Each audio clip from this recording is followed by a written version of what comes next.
Olá, uma ótima tarde para você que nos acompanha pela TV e internet. Terça-feira, 16 de dezembro, o Direto do Plenário está no ar com os seguintes destaques aqui na Rede Alesp. Prêmio Município Agro Paulista. Parlamentares da Alesp destacam a importância do setor para o Estado. Perturbação de sossego. Conferência na Alesp busca saída contra a poluição sonora. Saúde, educação, falta de luz. Assuntos que movimentam a sessão plenária na Alesp. Tudo isso você confere agora no Direto do Plenário, que está começando.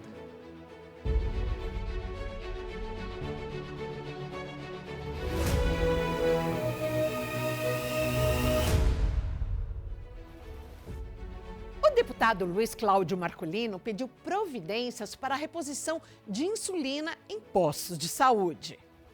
Recebi aqui no meu gabinete uma denúncia de várias prefeituras, ligado à DRS 14, que hoje é do Estado de Saúde. Eles trouxeram aqui uma denúncia que o governo do Estado de São Paulo fez, ou na verdade gerou, um desabastecimento de insulinas e medicamentos do componente especializado da assistência farmacêutica, CEAF, nos municípios da DRS 14. Aí o que é isso? Nós estamos falando aqui, pelo menos, de 164 medicamentos de alto custo, que são medicamentos que é importante para a população do Estado de São Paulo. E as unidades municipais de saúde também têm registrado a ausência dos medicamentos que integram essa questão do alto custo, que é de responsabilidade do governo do Estado de São Paulo. E entre esses remédios vem como as insulinas de uso contínuo, como a insulina NPH irregular, frascos e refis, bem como análogos de ação rápida e prolongada, exemplo, a Lispro e a Glargina, comprometendo o tratamento de pacientes diabéticos acompanhados pela rede pública. Então, quero trazer aqui essa denúncia que foi feita pelas prefeituras da DRS 14, e essa situação ela tem acontecido de forma frequente, o que exige do governo do Estado de São Paulo, da Secretaria do Estado de São Paulo, uma atenção para esta questão. Então, vou trazer mais detalhes nos próximos dias sobre essa denúncia. São remédios, principalmente insulina, mas remédios de alto custo, principalmente na DRS 14, então é importante que o Secretaria do Estado de Saúde tome uma providência. E a informação que nós temos, senhor presidente, nós vamos estar atrás dessa informação, que é a partir da mudança da empresa que faz o processo da distribuição desse medicamento. Aqui no Direto do Plenário, nós vamos conferir agora o que o deputado Eduardo Suplicy, do PT, falou sobre a necessidade de medidas mais efetivas da Enel, após o apagão em várias regiões, devido aos ventos que atingiram quase 100 km por hora na última semana. Tudo isso está acontecendo, não é apenas um transtorno, é um sofrimento real, é comida que se perde na geladeira, é remédio que estraga, é gente doente e idosa que depende de aparelhos, é trabalhador e trabalhadora que não consegue trabalhar, é o pequeno comércio que vê a sua renda desaparecer. A FEComércio São Paulo estimou até sexta-feira em 1,54 bilhão o prejuízo no comércio e nos serviços, mas mesmo esse número não traduz o que acontece dentro das casas, nas padarias, nos mercados de bairro, nas farmácias e nos serviços que mantêm a vida cotidiana de pé. Por isso, a resposta precisa ser objetiva, transparente e imediata, com prazos claros e respeito ao cidadão. A Enel precisa ser cobrada com firmeza. Explicações técnicas não substituem a obrigação de ter estrutura, equipes, planejamento e capacidade de resposta. E é ainda mais grave quando surgem registros de veículos parados no pátio da empresa, enquanto bairros inteiros aguardam atendimento, assim como denúncias de cobrança de valores indevidos para religação, algo que, se confirmado, exige investigação rigorosa e punição exemplar. Também é preciso olhar para a reincidência. Os registros de interrupções de luz envolvendo a Enel em São Paulo mostram uma trajetória de piora, pois em 2020 foram cerca de 200 mil ocorrências. Em 2024, esse número alcançou 357 mil e agora, em 2025, só até outubro, já são 328 mil ocorrências. Ou seja, não se trata de um episódio isolado, é um padrão que se repete, se agrava e isso precisa ser tratado com seriedade. Aqui na Assembleia Legislativa de São Paulo, o deputado Reis também falou sobre as consequências da falta de luz em São Paulo, que ainda acarretou a falta de água em vários pontos da Grande São Paulo. A realidade é que as pessoas sofreram muito após o vendaval, que aconteceu a semana passada, continuam sofrendo, e em vários lugares tivemos protestos. No Jardim Miriam mesmo, tivemos protestos porque não tinha água e não tinha luz. Só que são problemas recorrentes que já vêm de outros tempos, né? O ano passado mesmo tivemos o mesmo problema com a Enel, com a prefeitura, com a questão das árvores, da queda de árvores, da falta de poda.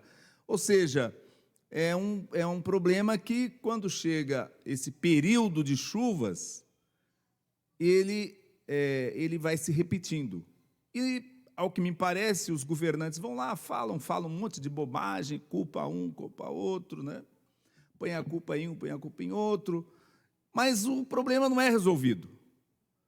Se talvez a empresa fosse uma empresa pública, você poderia falar, vou demitir o presidente da empresa. Não está funcionando, vou trocar a diretoria. Né? Mas hoje, como é privado, eles, vou aplicar multa. Eles nem pagam as multas, essa Enel mesmo não paga a multa, né? E a população continua sofrendo. Nós fizemos uma luta muito dura aqui para que a Sabesp não fosse privatizada. Chamamos a sociedade à rua, porque o privatizador de plantão que está, o governador Tarcísio de Freitas, privatizador, ele já tinha anunciado que ia privatizar a Sabesp na campanha eleitoral. Então, as pessoas hoje reclamam, mas quando elas foram à urna e o escolheram, elas também deram esse cheque velado para ele pôr o valor que ele bem entende, né? E essas reclamações da Sabesp, elas estão se multiplicando, não é na cidade de São Paulo, é no estado todo. Aonde tem Sabesp tem problema. Porque a Sabesp só está preocupada no lucro, ela só está preocupada em ganhar mais dinheiro para que os seus acionistas, os seus investidores ganhem mais dinheiro. E o povo está pagando essa pesada conta. Aqui no plenário da Casa, o deputado Carlos Gianazzi destacou a necessidade de medidas efetivas para a melhoria da educação no âmbito estadual.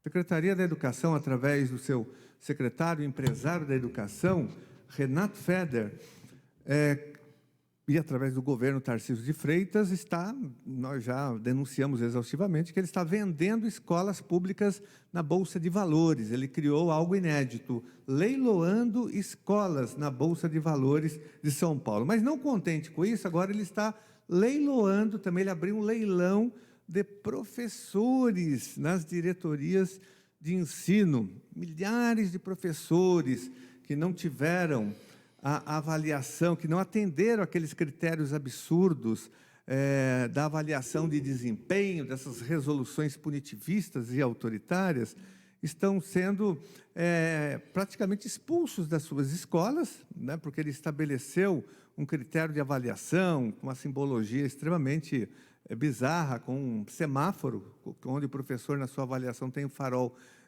vermelho, verde, amarelo. Então, os professores que têm o farol verde ficam na escola, os amarelos e vermelhos saem da escola e são expostos, deputado Reis, deputado Suplicy, é um leilão. Então, eles ficam sendo escolhidos ou não por outras escolas. E esses diretores e diretoras que vão escolher a seu bel prazer, sem nenhum critério, É isso que vem acontecendo hoje na rede estadual de ensino. Leilão de professores da rede estadual nas 91 diretorias de ensino. Os professores são entrevistados, ficam à disposição das escolas. Então, isso está causando maior êxodo, a maior transferência em massa de professores da rede estadual de ensino e, consequentemente, um grande prejuízo para a aprendizagem dos alunos, porque isso vai criar uma descontinuidade da aprendizagem e dos projetos pedagógicos das escolas.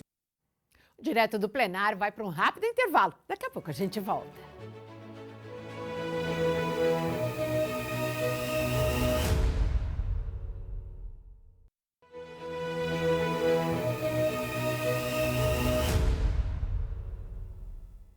Estamos de volta com o Direto do Plenário aqui pela Rede Alesp.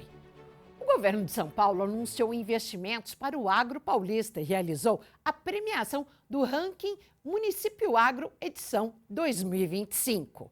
A cerimônia aconteceu no Palácio dos Bandeirantes, sede do governo paulista. Estiveram presentes no evento vários deputados aqui da Alesp. Vamos conferir.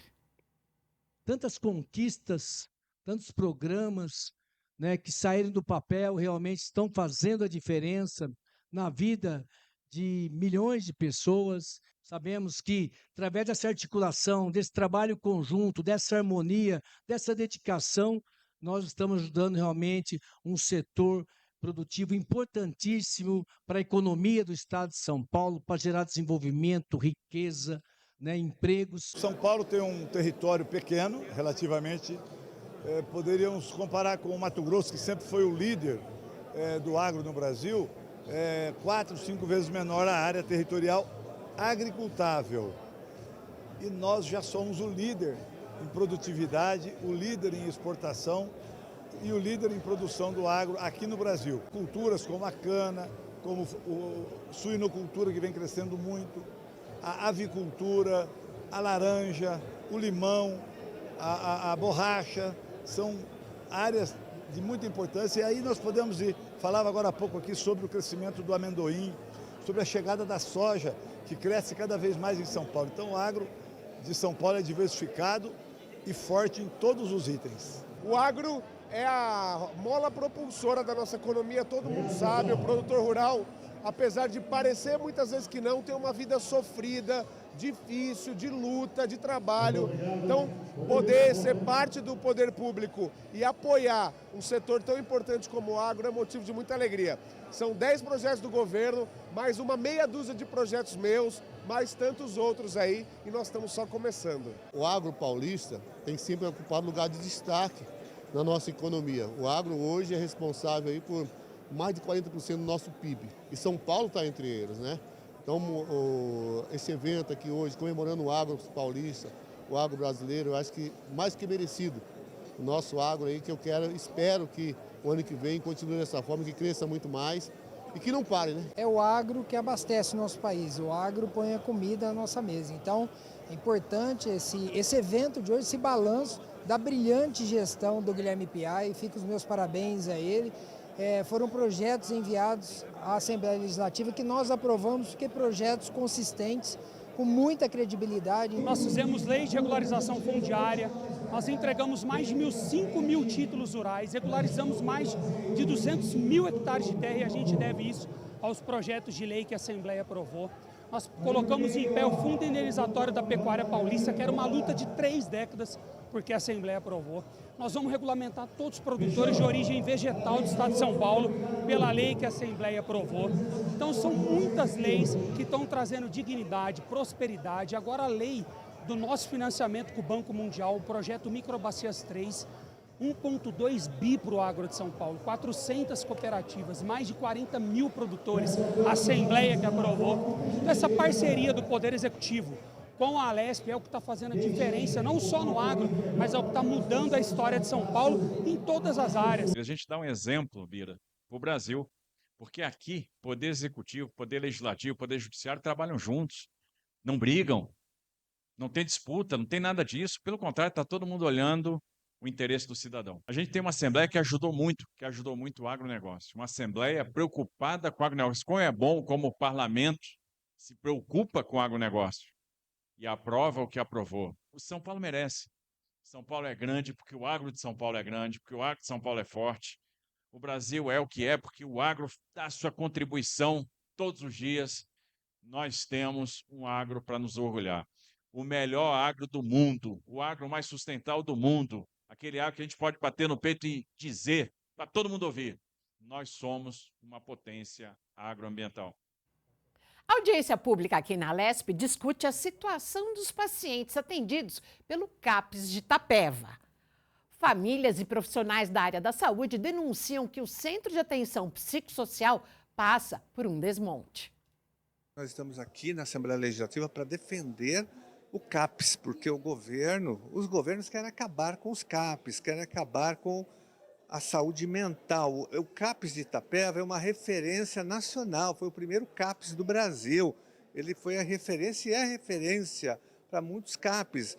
E ele vai ser destruído agora se ele for municipalizado, porque nós vamos ter a saída dos servidores, nós vamos ter uma mudança dos projetos e com a prefeitura nós não vamos ter o mesmo tipo de atendimento que nós temos com o Estado hoje. Por isso nós estamos aqui na Lesp para sensibilizar os deputados, para defender que o governo não entregue esse equipamento e esse projeto para a Prefeitura de São Paulo. A Prefeitura tem outra concepção de atendimento de saúde mental. E veja bem, é algo que funciona, é um projeto histórico, protagonista e que funciona muito bem.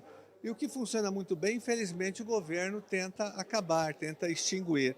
E é por isso que nós não vamos permitir que isso aconteça. Está sendo trocado um equipamento de coordenação por outro, sem que as pessoas do CAPS consigam entender o que está acontecendo, né? E com uma proposta de mudar as atividades que estavam correndo, assim, de uma maneira abrupta, né? E o CAPS Itapeva tem um lugar muito importante, que é exatamente o lugar dos usuários. Então, os funcionários entram e saem, mas os usuários têm uma discussão que faz, por exemplo, o assunto da troca de uma OS por outra OS, está aqui na Assembleia hoje, a gente está conversando sobre isso. Esse processo que prevê a legislação não está sendo cumprido nesse processo de municipalização. Então, para isso se efetivar, deveria ser feito assembleias, ser vistos projetos terapêuticos singulares, ver quais são as relações dos usuários, até porque instabilidade, incertezas em saúde mental, em serviços de saúde mental, isso tem um impacto também sobre o tratamento e o cuidado desses usuários. Então, acho que está sendo um pouco irresponsável esse processo de não garantir, porque a transparência, ela garante tranquilidade também para quem faz o tratamento lá. Agora, no Direto do Plenário, nós vamos falar de um problema muito comum, principalmente nas grandes cidades, a questão da poluição sonora. Barulho de trânsito, de obras, música alta do vizinho, dos barzinhos, nos pancadões. Olha, é ruído que não falta. Ocorreu aqui na Lesp a Conferência Estadual sobre a Perturbação do Sossego. O objetivo é unir forças e criar novas legislações sobre o tema. Vamos conferir. Com outro projeto e vamos aprovar. Por quê? Porque temos interesse, ninguém aguenta mais essas adegas, essa bagunça, principalmente aqueles que moram em periferia. Essas pessoas sofrem muito. E fora isso, até as pessoas em bairros nobres, os restaurantes, barulhos, poluição sonora, os carros, quer dizer, tudo isso, para quem mora no lugar, perturbador todo dia esse barulho, e aquele que tem que trabalhar de manhã. Então nós temos que dar pesado em cima disso, eu vou continuar mantendo. Então vamos fazer uma reunião hoje aqui, tentar trazer mais pessoas reclamando, pessoas que nos trazem. Todo dia nós recebemos muitos e-mails sobre reclamações. 50% a 60% nós ajudamos a resolver, nós vamos lá, vamos à delegacia, vamos à prefeitura, mas não dá para resolver tudo. Então, para resolver tudo, outro projeto de lei que o governador não vete. Com certeza agora eu vou ter uma conversa melhor com o governador e ele vai entender que as pessoas sofrem em São Paulo por causa da perturbação do sossego. A poluição sonora hoje é reconhecida pela Organização Mundial da Saúde como o segundo fator de risco ambiental mais prejudicial para a saúde humana, à frente da poluição da água e só atrás da poluição do ar. Então hoje a poluição sonora ela é um problema de saúde pública e que não afeta só a saúde auditiva, como a maior parte das pessoas pode imaginar. Ela é um problema cardiovascular. Pessoas expostas a níveis elevados de pressão sonora têm mais chances de desenvolver hipertensão arterial, diabetes tipo 2, demência senil, déficit cognitivo em criança, alta de colesterol, e tudo isso leva a uma redução da expectativa de vida com infartos e AVCs causados pela exposição a ruídos de alta intensidade. A perturbação do sossego representa 1/4 da nossa demanda, de todas as chamadas da população para o número 190.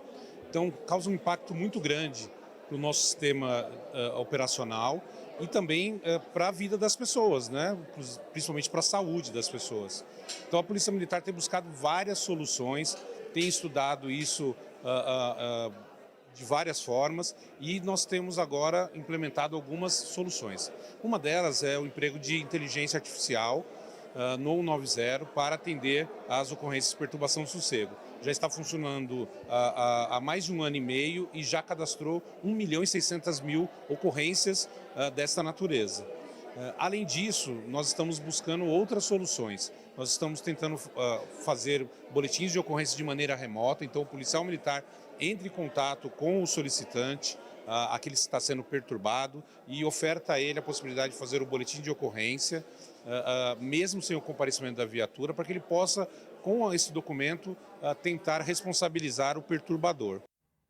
Vale a pena destacar e repetir o que o coronel da Polícia Militar acabou de dizer. 25% das ligações feitas a 190 da Polícia Militar são pessoas reclamando dos ruídos, dos barulhos, principalmente de obras, de pancadões, de bares ou de adegas. Situação bastante complicada, por isso essa frente parlamentar pelo silêncio por uma nova legislação.